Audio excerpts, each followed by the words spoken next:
Saskatoon and Donjiba. I learned to speak, tried to learn to speak my language. I wasn't brought up speaking my language because of the residential schools that took place, and both my parents were residential school survivors, and their parents were. I'm the first generation that was never in residential school, and also my son, his father went to residential school. And he's only 22, and he's the first generation that never went to a residential school. So we have, now that we're grown, we have to take on our own responsibilities and learn to take back what was lost. So I'm taking back the language, which is the Cree language from my maternal side, and we call Cree Ne'ioe. So I have to learn to do that. And also my late father, he was from northwestern Ontario, and he had to come to residential school in Saskatchewan. So from Ontario, Manitoba to Saskatchewan, he didn't really know his family. So he lost out on his language, his culture, his identity. He never found out until he was probably 37 years old when he decided to quit alcohol and drugs. So he decided to reclaim everything back. So now that he's gone, I find it in myself that I have to start learning. I have to start doing this. Before I was really shy. I didn't really want to do it. And my parents and my brothers would always tell me, Tinsley, you're going to be next. You're going to be next. But I feel great now. I feel like I'm not worthy. I'm not good enough. But like I know I don't place myself in a situation like this. People ask me, and I never go anywhere where I'm not invited. And that was a big teaching I had before back in the day. You never go where you're not invited. But everybody, but that was a very harsh lesson for me to do. I'm still learning that, and I'm still learning a lesson that you can't make anyone do anything they don't want to do. That's where I'm at right now, because I have a lot of things that I should do, but like I don't do it. But anyways, back to the culture and the language. I'm learning my language. My father was a Anishinaabe man, and he was from northwestern Ontario, Couchiching, Ontario, and he started learning his language later in life, and we didn't even know, like, we had a language, we had the culture in our home, but it was kind of like still a secret and still put away, and we only did it when bad things happened or something terrible or something was wrong or we were scared. That's the only time we would do it. But now I do it every day. I smudge every day. I try to sing every day, and I try to make the world a better place, and I try to be a better person than I was yesterday, because sometimes it's really hard. People just look at me and they think that like I have a good life and I come from a good place and a good family, but I struggle too sometimes, because I used to struggle with alcohol and drugs. But it's been like 28 years. It's going to be like 29 years on October 21st that I've abstained from alcohol and drugs. And that was my very own choice. I had to do it. I had the honest willingness to change the way I was living, and I didn't like the way I was. I didn't like how I made people feel. So I changed it. I always laugh at this. It's not funny, but to me it's funny. I went to rehab 7 times. So 7 times was the charm for me. So so there's hope for people. But you just have to want to do it.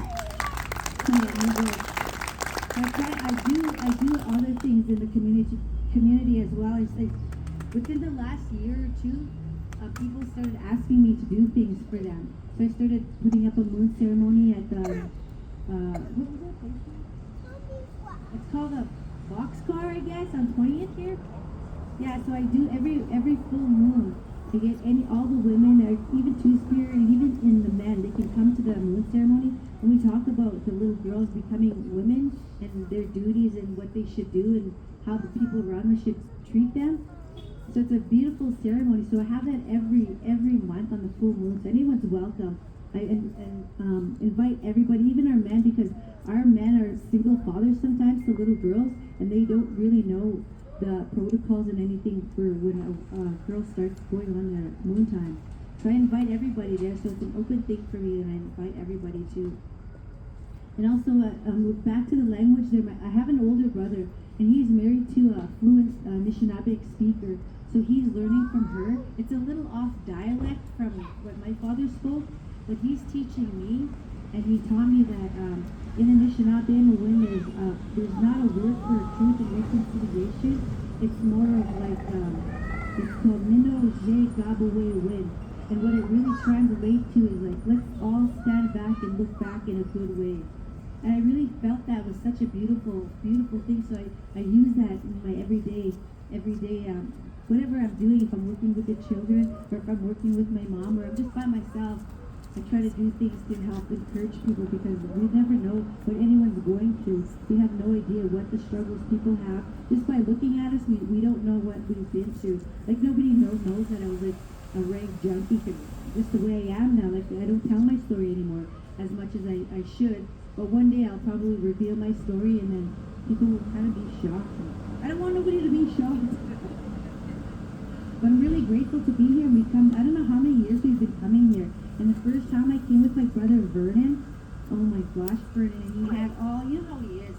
He had all these things. You gotta do this, you can't do this, you gotta step. And I'm reading, I'm like, I'm so scared, but he's just joking. So he's good. He's one of my role models. I always go to my brother V, my big brother. I always talk to him. I have 5 brothers. I call them my 5 Chinese brothers, and each of them have different gifts. And I go to them for whatever. Lyndon has lots of gifts with the land, and Vernon, they all have beautiful gifts. So I go to them and I talk to them. So I learn from everybody else from around me. And also I was getting a lot of comments about my makeup. I'm going to a powwow today, and these are the dots that represent mine and my partner's children. We have a blended family. So I put these on to dance for our children because sometimes they don't come to powwows. And also, like, because of our Every Child Matters, I know it's not a campaign, but it's Every Child Matters. Like, I have family really close to me that were taken away. And it's really hard. Like, I see the children here, and I could even think of me just rolling up on you, taking your kid. You're coming here and you're going to learn Korean right now. If you speak English, like, I can't even believe that. My heart just breaks for that. But every child does matter. And it's so, we have to make sure that every child is loved. Make sure that they're loved and they're told every day and appreciated. Because children grow up and they remember things when they're told young, and then when they grow up, they're going to remember what you taught them, how you treated them, and what you said to them. And it's not going to be good unless, you know what I mean? You just have to be accountable for your behavior to other people. I'll let my son talk for a little bit, and then we can sing another more song.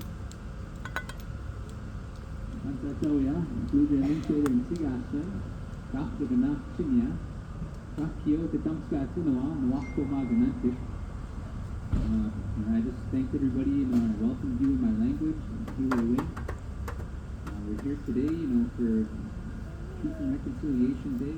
This day means to me, it means the decolonization, and to recognize, for what Indigenous people went through, so you could understand, why some of us are the way we are on the streets and whatnot. A lot of our people, we have different struggles that people don't see on an everyday basis. And some things, you could never understand about these people. And the best thing that you could do with these people, is to give them love, give them hope, give them something to look forward to. That's the best thing you could do for these people. I grew up rich with culture. Growing up, I grew up going to sweat lodges, grew up going to ceremony, grew up with my grandparents. I'm not fluent in Korean, but I speak it when I can. It wasn't until later in life, I realized that not a lot of children my age and people my age had the opportunity to get culture. A lot of my friends and other peers, they had no idea we were even still practicing this stuff.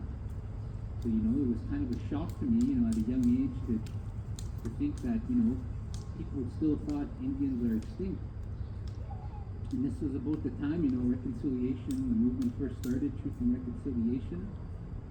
And, things kind of kicked off from there, and, people started to understand.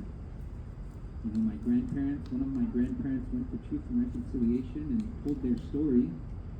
And my grandfather, the traumatic experiences that happened to him, he couldn't do it. It was too traumatic to think about those things. And with that Truth and Reconciliation, they were told, if you tell your story, we'll give you money. So that's what my nukum did, and that's what my nukum got. And my mushum, it was too much for him. Every day, I'm grateful that I get to practice my culture, I get to speak my language, I get to practice, ceremonies.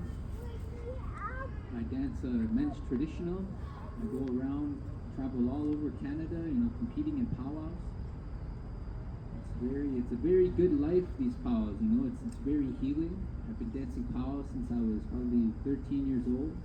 And I guess in the powwow world, it's called a late bloomer because a lot of these people, they grow up with powwow. They dance from a young age, so I was a late bloomer to powwow, but the feeling you get from it, and there's a powwow happening today, and if you watch it, the feelings you get from it, that's the energy from these people. They're dancing for their own reasons, same as me. And when I'm out there, you can really feel that. You can feel the healing and the blessings. And then afterwards, when you line up and you shake everybody's hand, you see everyone's face, you see how tired they are and how hard they dance, and it really makes you feel a certain way. And it's the same probably for all sports. But I'll start off with a song. The song is called the Morning Song. And this song was taught to me by Simon Gaitkarat. It was taught to me at a very young age. I was, I'd say around 2 years old when I first learned this song. And,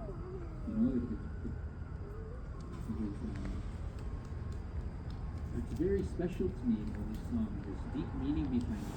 The words will translate to wake up, daylight is coming, the birds are already singing, our land looks so beautiful. So I'll share this song with everyone today, and then me and my mom will share a song.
The Morning Song. Teaching I could share with you guys today on the drum. This is a story that was taught to me by Steve Wood. This drum is very old, very special to us. Long time ago, when we used to live on the prairies and the camps and the teepees. When a young man, would come of age, they would have a ceremony, and the ceremony was a coming of age ceremony. And what they would do, this young man who was going through this process, is they would send him out of camp for 4 days and 4 nights. He would fast. And if he was gifted, he would have a vision. He would bring that vision back to his people. So this young man became a part of his life, and his uncle and his dad, they got him ready for his journey. And they got him ready, they packed him up, got ready on the horses, and they set out far away from camp, and they found a spot, and built a fire for him, and they left him there. So the first 2 nights, he was okay, but on the 3rd night, he was sitting at the fire, and he started hearing this drumming sound. And right away, as a young man, he was scared. Fear took over him. And, at a certain point, curiosity kicked in. And he started to wonder where this drum beat was coming from. So, he stood up and he started walking around. He started walking towards where the sound was coming from. And he got to about this hill, and this hill wasn't too big, but just enough where he couldn't see over it. And that's where this drumming was coming from, behind this hill. So he walked up this hill and he got right to the top of the ridge there, and he looked down and he seen all these people dancing around in a big circle. And in the middle of all of them, it looked like to be a stump with a blanket over top of it. There was 5 people in there that were banging on it. And the sound that was coming from it was the drum.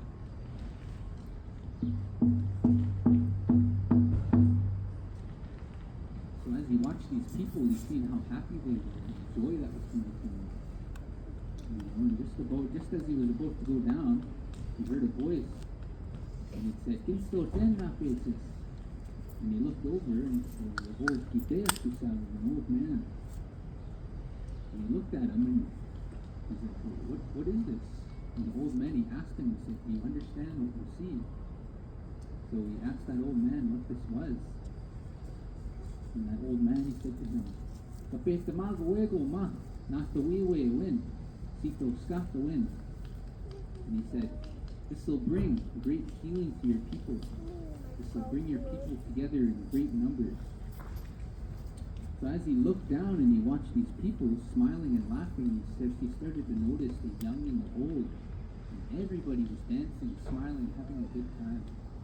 So as he looked over to ask this old Kiteic another question, he disappeared. He was gone.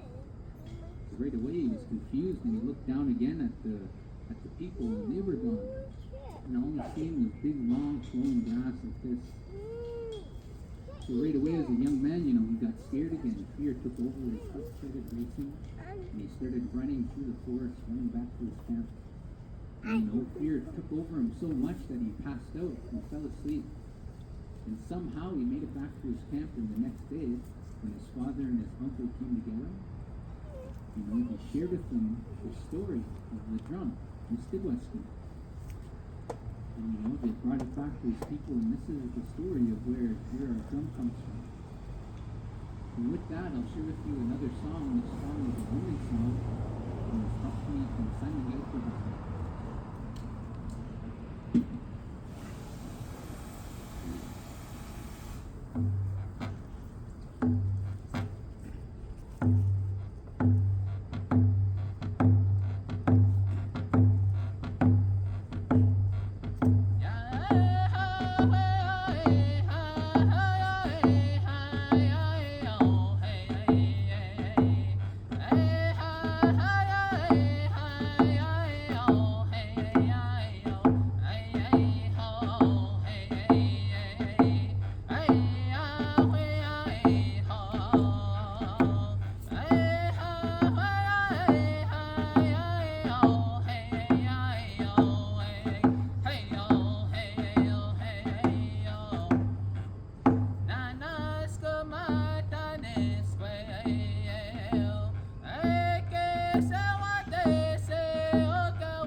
I just wanted to, I forgot what I was going to put in my other talk this morning, but it wasn't very too long ago that our Indigenous people lived on the reserves, and we had to ask permission to leave. We had to, an Indian agent had to give us a piece of paper, and it had to be written that our Indigenous people can leave. And my mom just told me this story about a couple weeks ago, that when she was born, one of her grandfathers had to go out of the community to get a doctor, but the Indian agent wouldn't sign the paper, wouldn't do it, gave him a hard time. So it was my uncle. He just risked it, and he just left the reserve, and he got somebody to come and help with my mom. And I was like, wow, what? If this didn't happen, like my mom wouldn't be here. I would be here. But it wasn't that. But I always like to say, I like to leave everybody with be kind, love each other, and always try to live a good life. And I'm gonna end us a good song. It's a powwow song, so it's very beautiful. So I'll end with that song. So hi Jimmy, which and ask something back here.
Like everybody come here, come and dance. So I'm inviting everyone to the powwow today. Hi, Jimmy Glitch.